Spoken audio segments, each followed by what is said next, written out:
Hello traders, welcome to my YouTube channel Trade with Aditya. I hope you are doing fine. आज हमने market में देखा actually 2 दिन से हम लोग देख रहे हैं। हमारी बात हुई थी कि मार्केट पीछे से काफ़ी स्ट्रेच हुआ दिख रहा है। ये मूव आने के बाद एक पे मैं मार्क कर देता हूँ। ये ड्राइंग्स आप देख रहे हैं वो पिछली वीडियो में हमने डिस्कस किया था वही है। यहाँ से स्ट्रेच हो रहा है। इससे पहले भी एक राइजिंग वेज का पैटर्न था, तो हमारा एक्सपेक्टेशन था कि शायद अगर बैंक निफ्टी ऊपर खींचेगा तो जा सकता है, अदरवाइज एक फॉल या करेक्शन आने के चांसेस हैं, बट ऐसा नहीं हुआ, ऊपर निकला। यहाँ भी हमें दिखा कि मार्केट एक स्ट्रेच के तरीके से काम खींचा जा रहा है मार्केट को। उसके बाद आज के लिए बात हुई थी हमारी कि ये एक जोन रहेगा, यहाँ से रिजेक्शन फेस कर सकता है, और रिजेक्शन पे अगर काम कर सकते हो तो वो ठीक रहेगा, क्योंकि यहाँ से रिजेक्शन फेस करके अगर ऊपर जाते हो तो ज़्यादा ठीक रहेगा। तो इनिशियली अगर किसी ने स्टार्टिंग में काम किया होगा ठीक है, अदरवाइज ये बात मैंने कही थी एक बार कि ये 700 का लेवल जो है ना, यहाँ पर ये ट्रैप कर सकता है। यहाँ पर देखो क्या हुआ है, ऊपर गया नीचे आया, फिर से ऊपर गया फिर से नीचे आया। तो इसमें काफ़ी लोगों के स्टॉप लॉस हिट हुए होंगे, या फिर जिन्होंने स्कैल्पिंग किया होगा उनके लिए ठीक है 10-20 पॉइंट का। अदरवाइज लास्ट 1.5 आवर में या 2 आवर्स में ये जो मूव है ना, ये भी अगेन उसी तरह का मूव है जैसा हम लोग पीछे बात करते आ रहे हैं कि स्ट्रेच जैसा लग रहा है, मार्केट काफ़ी स्ट्रेच हो चुका है। तो एक कूल डाउन होने की जरूरत है। अब जितना ज़्यादा स्ट्रेच होगा, देखो एक चीज़ मैं साइकोलॉजिकल तरीके से बता दूं कि जितना ज़्यादा मार्केट स्ट्रेच या कोई भी प्राइस अगर बहुत ज़्यादा स्ट्रेच होता है एक डायरेक्शन में, ठीक है, मान लो एक डायरेक्शन में बहुत देर तक स्ट्रेच होता रहा, तो अगर मान लो थोड़ी देर के बाद ही अगर करेक्शन आ गया तो छोटे करेक्शन में फिर काम चल जाएगा। लेकिन अगर बहुत लंबा स्ट्रेच हो गया, मतलब यहाँ से करेक्शन आके फिर चलता तो अच्छा होता, लेकिन यहाँ तक ना आके सीधा ही यहाँ तक स्ट्रेच कर दिया, इन दैट केस करेक्शन जो होता, यहाँ पर जो करेक्शन हुआ है ये इसके कंपैरिजन में यहाँ पर से जो करेक्शन एक्सपेक्टेशन है प्राइस को अगर ऊपर चलना है, क्योंकि एक डायरेक्शन में तो प्राइस कभी नहीं चलेगा, इन दैट केस यहाँ वाला करेक्शन जो होगा साइज में थोड़ा बड़ा हो सकता है। अब साइज में बड़ा इन द सेंस कि प्राइस वाइज में साइज में बड़ा, प्राइस में या फिर टाइम में, जिस तरह से भी हो। और टाइम वाला करेक्शन तो आप लोगों को पता है अगर मार्केट में भी काम कर रहे हो तो, कि टाइम वाइज करेक्शन होता है ज़्यादा पेनफुल होता है। प्राइस वाइज करेक्शन तो फिर भी एक मोमेंटम आएगा फिर ऊपर चल देगा, तो वो अलग बात है, ठीक है। तो ये चीज़ मैं कह रहा हूँ, अगर जितना ज़्यादा स्ट्रेच करेगा ना उतना ज़्यादा चांसेस है कि उतने बड़े करेक्शंस आ सकते हैं मार्केट में कूल डाउन होने के लिए, तभी तो मार्केट फिर ऊपर चलेगा ना। एक आप सिंपल तरीके से, अगर आप ज़्यादा देर दौड़ते हो तो आपको रेस्ट भी ज़्यादा देर चाहिए। अगर आप थोड़ी थोड़ी देर दौड़ते हो फिर रेस्ट करते हो फिर दौड़ते हो, तो थोड़ा थोड़ा रेस्ट में आपका काम चल जाएगा। सिंपल लॉजिक आपको मार्केट में भी लगता है, ये चीज़ आपको ध्यान रखना है, ठीक है। अब चलो बात कर लेते हैं कि कल के लिए क्या एक्सपेक्टेशन है। पहले मैं अननेसेसरी ड्राइंग हटा देता हूँ, जो इंपॉर्टेंट लेवल्स हैं वही मैं हम लोग बात करेंगे, ठीक है। चलो अभी अब देखो 50 मिनट्स का टाइम फ्रेम खुला हुआ है निफ्टी का। इसमें हमारी बात हुई थी रेजिस्टेंस रहेगा।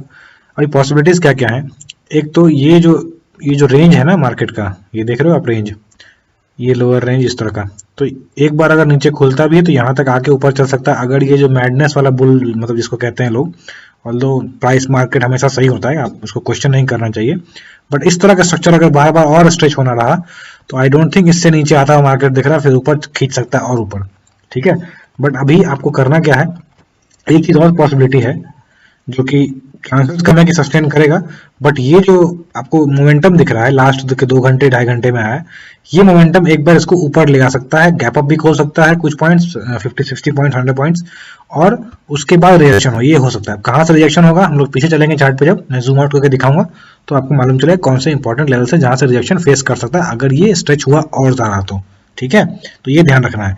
और अगर गैप अप होता है इन दैट केस तो आपको सतर्क करना है, मतलब कहने का कि अगर 60-70 पॉइंट 80 पॉइंट से ऊपर गैप अप हो जाता है तो उस केस में आपको वेट करना है, एंट्री नहीं लेनी है। अगर 900 के आसपास कहीं गैप अप खुल जाता है तो उसके ऊपर ज़्यादा स्कोप नहीं, 30-40 पॉइंट्स का स्कोप है, मार्केट तुरंत एक कैंडल में भी रिजेक्शन फेस कर सकता है वापस से।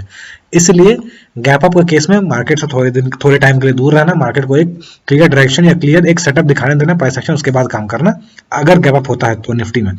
लेकिन अगर मार्केट इस जोन में कहीं फ्लैट खुलता है, मतलब 800 से लेके 775 के आसपास से अगर 850 के रेंज में कहीं खुलता है और उसके बाद ऊपर निकलता है, ठीक है, तो 850 के ऊपर आप लॉन्ग हो सकते हो। कहाँ तक के लिए, 900, क्योंकि एक साइकोलॉजिकल लेवल रहेगा 17,900 का, इसलिए छोटा टारगेट है। क्यों तेरा छोटा टारगेट, क्योंकि लॉन्ग होते वक्त मार्केट ऊपर के डायरेक्शन में स्ट्रेच हो रहा है, इसलिए टारगेट छोटे रखो और प्रॉफिट बुक करते चलो। प्रॉफिट बुक करना भी बहुत इंपॉर्टेंट होता है, सिर्फ आप बैठे रहो कि सारा टारगेट मुझे लेना है, बड़ा टारगेट अचीव करना है, इवन दो स्ट्रक्चर सपोर्ट नहीं कर रहा है उस चीज को, तो ये चीज गलत होती है। तो इस तरह से काम करना, 900-920 के आसपास से आप प्रॉफिट बुकिंग कर सकते हो।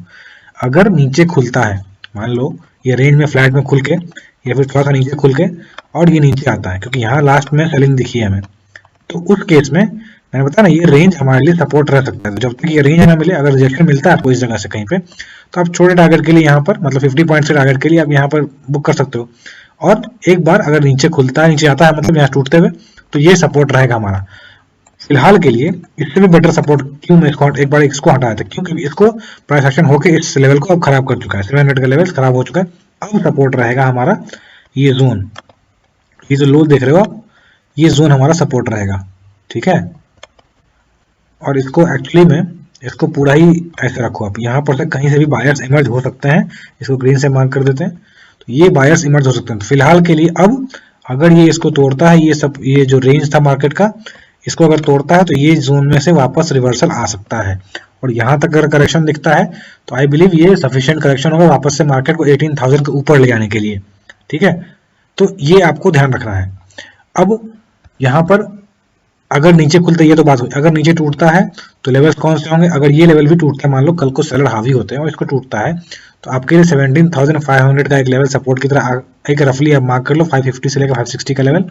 इससे नीचे आता हुआ मार्केट कल के दिन मुश्किल है। और ऊपर चलने की बात मैंने कही थी ना, ऊपर कौन सा लेवल इंपॉर्टेंट है जहां से रिजेक्शन फेस कर सकता है। तो एक बार हम लोग जूम आउट करते हैं चार्ट को, तो देखते हैं हम लोग क्या कि हमारे लिए इंपॉर्टेंट रेजिस्टेंस कहाँ आ रहा है। ये देखो यहाँ पर स्विंग के हिसाब से तो यहाँ आ रहा है यानी 18,000 पे, इसको रेड से मार्क कर लो। लेकिन 18,000 का लेवल एक बार में टूटता हुआ मुश्किल लग रहा है, स्ट्रेच होगा भी। तो फिलहाल 18,000 से लेके ये जोन, इसको आप 950 का, इसको आप रेजिस्टेंस की तरह लेना। इस जोन में वापस एंट्री मत लेना, यहाँ से रिजेक्शन फेस कर सकता है 950 के आसपास से। तो अगर ये ऊपर खुलता है तो मैंने बता दिया यहाँ पर से रिजेक्शन फेस कर सकता है। यहाँ से अगर रिजेक्शन मिले आपको तो आप यहाँ से शॉर्ट कर सकते हो। अगर यहाँ से रिजेक्शन मिलता है ऊपर से तो ये टारगेट रहेगा पहला, और अगर ये टूटता है तो फिर ये टारगेट रहेगा, और अगर ये भी टूट जाता है तो फिर ये टारगेट रहेगा, ये जोन रहेगा, ठीक है। तो ये रहा निफ्टी का बात। अब चलते हैं बैंक निफ्टी पे और वहां बात कर लेते हैं क्या एक्सपेक्टेशन है हमारा।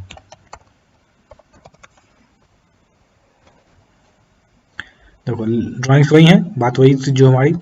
आज बैंक निफ्टी में फिर भी काम करना थोड़ा इजी था as compare to Nifty, although last में दोनों में ही उस तरह का मूवमेंट देखने को मिला जो ये लास्ट का स्ट्रेच देख रहे हो आप, ठीक है। तो अभी अननेसेसरी ड्राइंग्स हटा के फिर हम लोग बात करते हैं कौन सा इंपॉर्टेंट लेवल्स रह सकता है।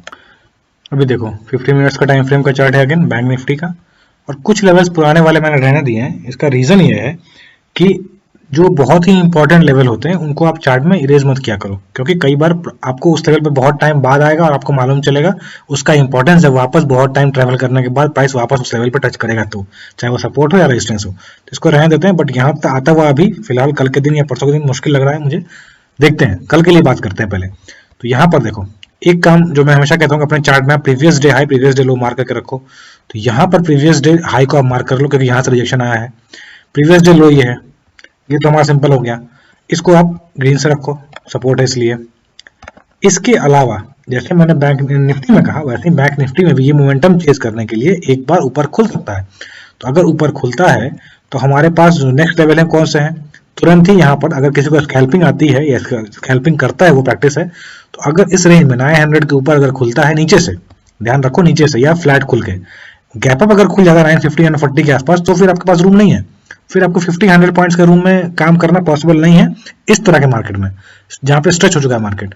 तो अगर नीचे से खुलता है, नीचे से अगर खुलता है या फ्लैट खुलता है जगह पे, तो 900 के ऊपर आप टारगेट ले सकते हो। कहाँ पे? 37,000 का, जो कि एक साइकोलॉजिकल लेवल रहेगा। ये जोन जो आप देख रहे हो 37,000 से ऊपर का, ये साइकोलॉजिकल लेवल रहेगा। यहाँ से रिजेक्शन फेस कर सकता है अगर ये कंटिन्यूटी रहा तो। अगर इसके ऊपर निकलता है मार्केट नीचे से खोते हुए, नीचे से चलते हुए, तो मेरा मानना होगा, मैं अगर पर्सनली ट्रेड करता तो इस जगह पे मैं एंट्री नहीं करता ब्रेकआउट पे। मैं क्या करता, अगर मुझे लॉन्ग ही होना है, मैंने सोचा कि मार्केट का डायरेक्शन इस तरह का मुझे दिख रहा है और मेरा डिसीजन है कि मैं लॉन्ग हूंगा मार्केट के साथ, in that case I would have waited for this level, मतलब यहाँ पर रिएक्शन फेस करने के बाद मैं वापस एंट्री लेता, और अगर नहीं मिलती एंट्री तो I would have avoided the trade. लेकिन इस तरह से काम करता, क्योंकि यहाँ पर मार्केट कंफ्यूजन है, इसके ऊपर मार्केट सस्टेन करेगा कि नहीं, फेक ब्रेकआउट ना हो जाए, तो इसका रिस्क है। इसलिए रिटेस्ट क्या होता है, रिटेस्ट एक कंफर्मेशन होता है इस लेवल का कि पहले ये रेजिस्टेंस था, अब जब ये नीचे आता है, ये सपोर्ट की दैट कर रहा है और रिवर्सल मिल रहा है मुझे, तो यहाँ पर ये कंफर्मेशन हो गया, एक्स्ट्रा कंफर्मेशन। इसलिए मैं एक्स्ट्रा कंफर्मेशन पे काम करना पसंद करूंगा, बजाय इसके कि जहां पे मैं ज्यादा कैपिटल अपना मतलब कैपिटल को रिस्क में डालूं, जहां पर रिस्क ज्यादा है, ऐसा काम नहीं करना मुझे, ठीक है। तो मैंने बताया अगर फ्लैट खुलता है या 50-60 पॉइंट ऊपर खुलता है तो आप 100 पॉइंट्स का 100-200 पॉइंट्स का आपको जोन मिलेगा, आप उसमें प्रॉफिट बुकिंग कर सकते हो, लेकिन कंडीशन ये है कि फ्लैट खुलना चाहिए, नीचे से खुलना चाहिए। लेकिन अगर ये फ्लैट ना खुल के अगर गैप अप खुलता है तो यहाँ से रिएक्शन फेस कर सकता है, तो आप क्विक टारगेट्स के लिए यहाँ पे काम कर सकते हो रिएक्शन पे, या फिर अगर ऊपर निकलता है तो रिटेस्ट होने का वेट करना। अगर ये ऊपर खुल के कहीं से नीचे आता है तो हमारे लिए पहला सपोर्ट ये, अब इसको रेड से नहीं, इसको अब ग्रीन से मार्क कर लो, और ये हमारे लिए सपोर्ट की तरह एक्ट कर सकता है। ठीक है, इसको मैं प्रॉपर्ली एडजस्ट कर देता हूँ। ये जोन 36,500 का, इसके बीच में कहीं कोई सपोर्ट नहीं दिख रहा है। ये जो आपको दिख रहा है यहाँ पर एक छोटा सा रेंज, ये इमीडिएट सपोर्ट हो सकता है। इसीलिए मैंने कहा कि अगर नीचे से खुल के इस जोन में कहीं से खुल के अगर ऊपर चलता है, उसके लिए काम है। अगर ये ऊपर खुल के टूटता है तो फिर आपके पास ये सपोर्ट ही 36,500 का, इससे नीचे कोई सपोर्ट नहीं दिख रहा है। और 300 का पॉइंट, 300 पॉइंट्स का मूव बैंक निफ्टी में अगर नीचे चलना होगा तो कोई बड़ी बात नहीं है, आपने देखा है मार्केट में। तो आप इस बीच में 100 पॉइंट्स, 60 पॉइंट्स, 80 पॉइंट्स का मूव आप कैप्चर कर सकते हो। ये पॉइंट अगर टूटता है, ये सपोर्ट अगर टूटता है, तो बायर्स इस जोन में, ये नो ट्रेडिंग जोन होगा, यहाँ पर आपको शॉर्ट नहीं करना है, इस जोन में आपको फ्रेश एंट्री नहीं करनी है। पार्शियल प्रॉफिट बुकिंग करके ट्रेल कर सकते हो अपना एसेट, पर एंट्री नहीं करनी, क्योंकि यहाँ पर बायर्स वापस कहीं भी से भी इमर्ज हो सकते हैं। ठीक है ना, तो ये ध्यान रखना, आप इस तरह से काम करना। क्यों मैं कह रहा हूँ, देखो स्ट्रक्चर देखो एक बार, मैंने बहुत बार बताया है। यहाँ पर लो बनाया मार्केट ने, हाई बनाया, फिर एक हायर लो बनाया, फिर यहाँ पे उसी जगह पर रेजिस्टेंस लिया, फिर हायर लो बनाया, फिर ऊपर जा रहा है। अब ये काइंड ऑफ हायर लो, ये तो कंसोलिडेशन है, लेकिन नीचे आ रहा है करेक्शन पे, तो ये एक सपोर्ट की तरह, जैसे इस तरह का बायर्स कैंडल देख रहे हो आप, कैंडल जिस तरह कैंडल यहाँ पर इस लेवल को टच नहीं किया, यहाँ जिस तरह कैंडल इस लेवल को टच नहीं किया, तो वापस हो सकता है कि इस लेवल को टच करने ना आए, यहाँ से कहीं से भी बायर्स इमर्ज हो सकते हैं।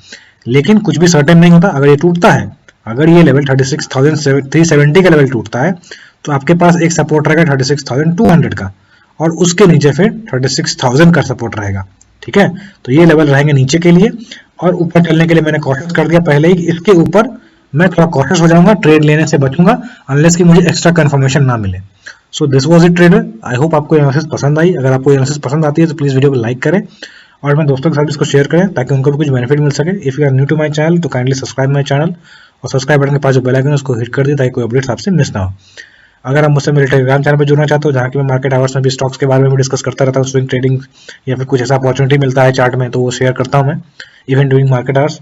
तो डिस्क्रिप्शन में लिंक है, वहाँ आपको वहाँ जाके आप मुझसे जुड़ सकते हो। So thank you for watching, keep learning.